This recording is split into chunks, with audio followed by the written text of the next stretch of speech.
वारो गले पाए बैठा हो असानी है नबी लाए बैठा हो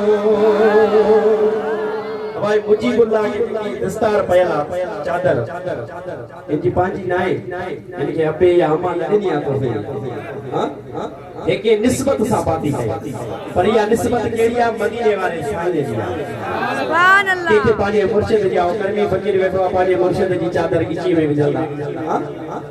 या निस्बत है ये गुलामी वारो का गुलामी केजी मदीने वाले शायद जो सुभान अल्लाह गट गुलामिया वारो गले पाए बैठा हो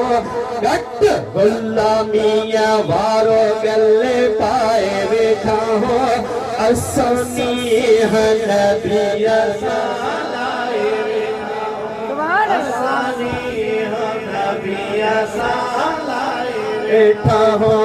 गट गुलामिया वारो गले पाए बैठा हो गट गुलामिया वारो गले पाए बैठा हो असानी है नबी लाए बैठा हो असानी है नबी लाए बैठा हो हिन हुन दर्द वाछायो असा छो झोली में जे दर्द फैलायो असा छो एड़ो जो लजपाल नबी मिलियो तबे जे दर्द छो वञो झोली में पाजे महबूब जे दर्द फैलाईंदासीं न हिन हुन दर्द वाछायो असा छो झोली में जे दर्द फैलायो असा छो छो सग पाया देखो हो छो सग पाजे सजण जो सजाए बैठा हो असानी है नबी लाए बैठा हो असानी है नबी लाए बैठा हो गट गुलामिया वारो गले पाए बैठा हो गट गुलामिया वारो गले पाए बैठा हो असानी